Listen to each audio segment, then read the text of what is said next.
who was publicly silent for a decade. Obviously, that's changed, but only recently.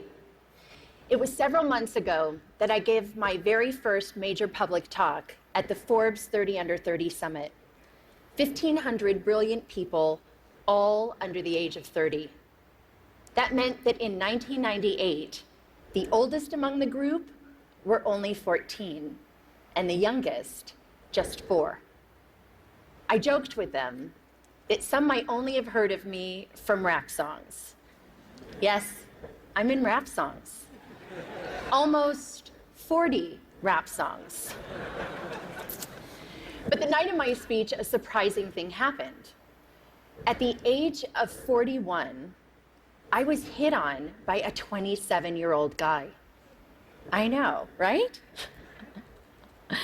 He was charming, and I was flattered, and I declined. You know what his unsuccessful pickup line was? He could make me feel 22 again.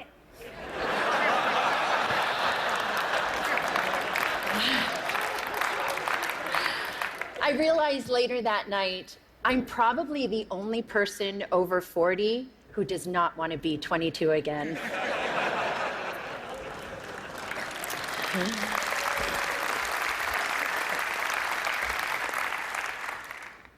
At the age of 22, I fell in love with my boss. And at the age of 24, I learned the devastating consequences. Can I see a show of hands of anyone here who didn't make a mistake or do something they regretted at 22? Yep, that's what I thought. So like me, at 22, a few of you may have also taken wrong turns and fallen in love with the wrong person, maybe even your boss. Unlike me, though, your boss probably wasn't the President of the United States of America. Of course, life is full of surprises. Not a day goes by that I'm not reminded of my mistake, and I regret that mistake deeply. In 1998, after having been swept up into an improbable romance, I was then swept up into the eye of a political, legal, and media maelstrom like we had never seen before. Remember, just a few years earlier, news was consumed from just 3 places: reading a newspaper or magazine, listening to the radio, or watching television. That was it. But that wasn't my fate. Instead, this scandal was brought to you by the digital revolution. That meant we could access all the information we wanted, when we wanted it, anytime, anywhere. And when the story broke in January 1998, it broke online. It was the first time the traditional news was usurped by the internet for a major news story. A click that reverberated around the world. What that meant for me personally was that overnight, I went from being a completely private figure to a publicly humiliated one worldwide. I was patient zero of losing a personal reputation on a global scale almost instantaneously. This rush to judgment enabled by technology led to mobs of virtual stone throwers. Granted, it was before social media, but people could still comment online, email stories, and of course, email cruel jokes. News sources plastered photos of me all over to sell newspapers, banner ads online, and to keep people tuned to the TV. Do you recall a particular image of me, say, wearing a beret? Now, I admit I made mistakes, especially wearing that beret. But the attention and judgment that I received, not the story, but that I personally received, was unprecedented. I was branded as a tramp, tart, slut, whore, bimbo, and of course, that woman. I was seen by many, but actually known by few. And I get it. It was easy to forget that that woman was dimensional, had a soul, and was once unbroken. When this happened to me 17 years ago, there was no name for it. Now we call it cyberbullying and online harassment. Today, I want to share some of my experience with you, talk about how that experience has helped shape my cultural observations, and how I hope my past experience can lead to a change that results in less suffering for others. In 1998, I lost my reputation and my dignity. I lost almost everything, and I almost lost my life. Let me paint a picture for you. It is September of 1998. I'm sitting in a windowless office room inside the office of the Independent Counsel, underneath humming fluorescent lights. I'm listening to the sound of my voice on surreptitiously taped phone calls that a supposed friend had made the year before. I'm here because I've been legally required to personally authenticate all 20 hours of taped conversation. For the past 8 months, the mysterious content of these tapes has hung like the sword of Damocles over my head. I mean, who can remember what they said a year ago? Scared and mortified, I listen. Listen as I prattle on about the flotsam and jetsam of the day. Listen as I confess my love for the president and, of course, my heartbreak. Listen to my sometimes catty, sometimes churlish, sometimes silly self being cruel, unforgiving, uncouth. Listen deeply, deeply ashamed to the worst version of myself, a self I don't even recognize. A few days later, the Starr Report is released to Congress, and all of those tapes and transcripts, those stolen words, form a part of it. That people can read the transcripts is horrific enough. But a few weeks later, the audio tapes are aired on TV and significant portions made available online. The public humiliation was excruciating. Life was almost unbearable. This was not something that happened with regularity back then in 1998. And by this, I mean the stealing of people's private words, actions, conversations, or photos, and then making them public. Public without consent, public without context, and public without compassion. Fast forward 12 years to 2010, and now social media has been born. The landscape has sadly become much more populated with instances like mine, whether or not someone actually made a mistake, and now it's for both public and private people. The consequences for some have become dire, very dire. I was on the phone with my mom in September of 2010, and we were talking about the news of a young college freshman from Rutgers University named Tyler Clementi. Sweet, sensitive, creative Tyler was secretly webcammed by his roommate while being intimate with another man. When the online world learned of this incident, the ridicule and cyberbullying ignited. A few days later, Tyler jumped from the George Washington Bridge to his death. He was 18. My mom was beside herself about what happened to Tyler and his family, and she was gutted with pain in a way that I just couldn't quite understand. And then eventually I realized she was reliving 1998, reliving a time when she sat by my bed every night. Reliving a time when she made me shower with the bathroom door open.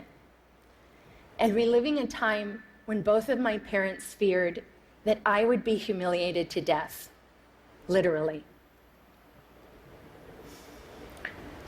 Today, too many parents haven't had the chance to step in and rescue their loved ones. Too many have learned of their child's suffering and humiliation after it was too late. Tyler's tragic, senseless death was a turning point for me. It served to recontextualize my experiences, and I then began to look at the world of humiliation and bullying around me and see something different. In 1998, we had no way of knowing where this brave new technology called the internet would take us. Since then, it has connected people in unimaginable ways, joining lost siblings, saving lives, launching revolutions. But the darkness, cyberbullying, and slut-shaming that I experienced had mushroomed. Every day online, people, especially young people who are not developmentally equipped to handle this, are so abused and humiliated that they can't imagine living to the next day. And some tragically don't. And there's nothing virtual about that. Childline, a UK nonprofit that's focused on helping young people on various issues, released a staggering statistic late last year. From 2012 to 2013, there was an 87% increase in calls and emails related to cyberbullying. A meta-analysis done out of the Netherlands showed that for the first time, cyberbullying was leading to suicidal ideations more significantly than offline bullying. And you know what shocked me, although it shouldn't have, was other research last year that determined humiliation was a more intensely felt emotion than either happiness or even anger. Cruelty to others is nothing new, but online, technologically enhanced shaming is amplified, uncontained, and permanently accessible. The echo of embarrassment used to extend only as far as your family, village, school, or community. But now it's the online community too. Millions of people, often anonymously, can stab you with their words, and that's a lot of pain. And there are no perimeters around how many people can publicly observe you and put you in a public stockade. There is a very personal price to public humiliation, and the growth of the internet has jacked up that price. For nearly 2 decades now, we have slowly been sowing the seeds of shame and public humiliation in our cultural soil, both on and offline. Gossip websites, paparazzi, reality programming, politics, news outlets, and sometimes hackers all traffic in shame. It's led to desensitization and a permissive environment online, which lends itself to trolling, invasion of privacy, and cyberbullying. This shift has created what Professor Nicholas Mills calls a culture of humiliation. Consider a few prominent examples just from the past 6 months alone.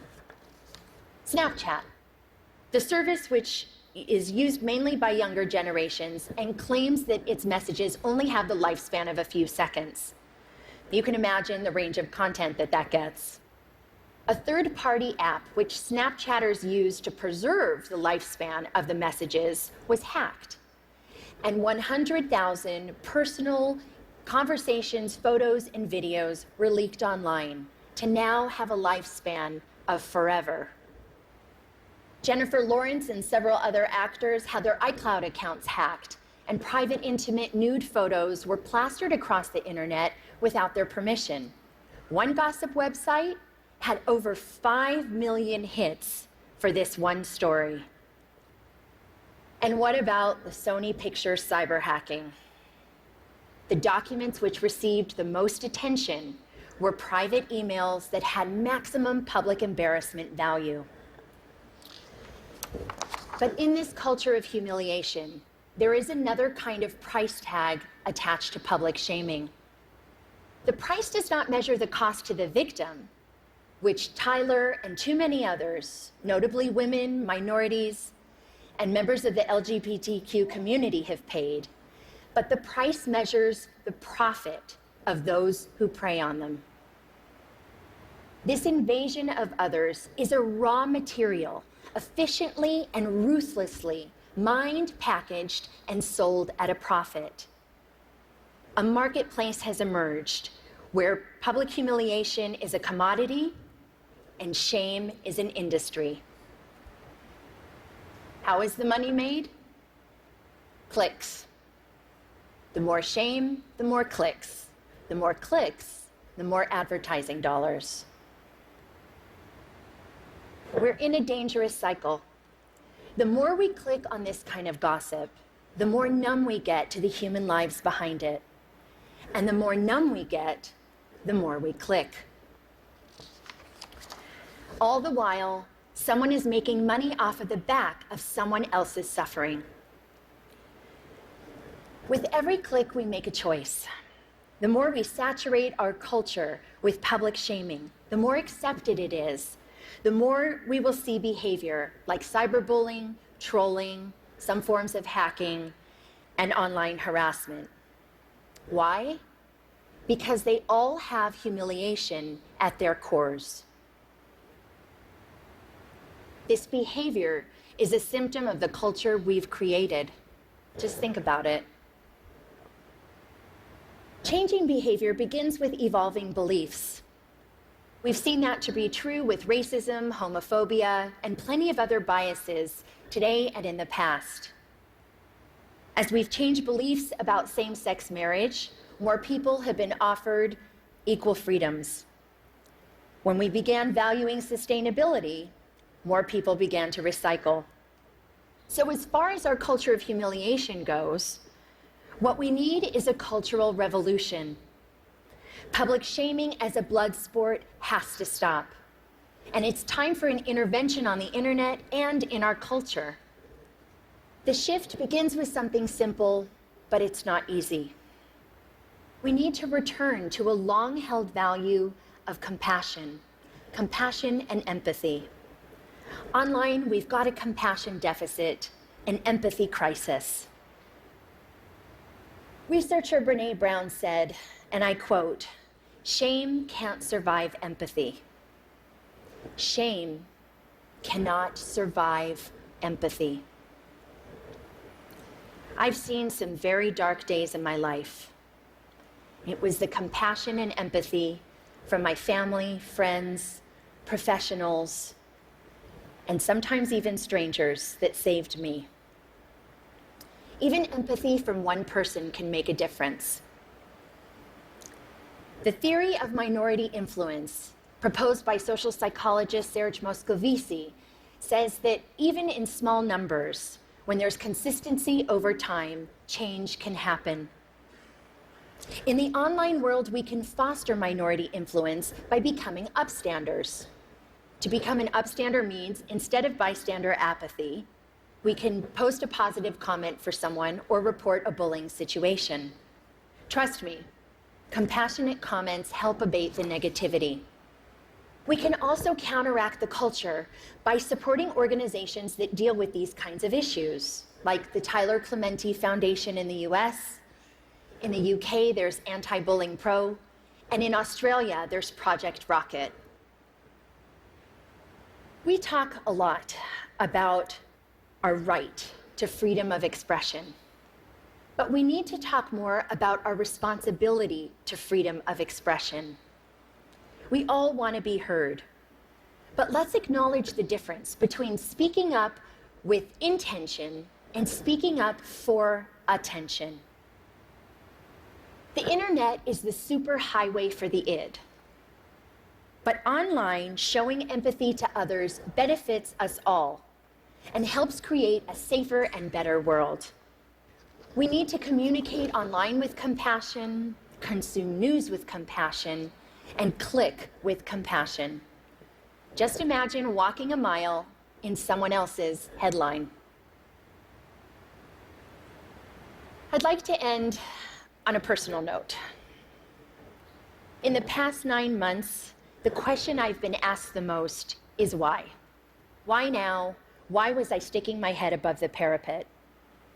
You can read between the lines in those questions, and the answer has nothing to do with politics. The top note answer was and is because it's time. Time to stop tiptoeing around my past, time to stop living a life of opprobrium, and time to take back my narrative. It's also not just about saving myself. Anyone who is suffering from shame and public humiliation needs to know one thing. You can survive it. I know it's hard. It may not be painless, quick, or easy, but you can insist on a different ending to your story. Have compassion for yourself. We all deserve compassion, and to live both online and off in a more compassionate world. Thank you for listening.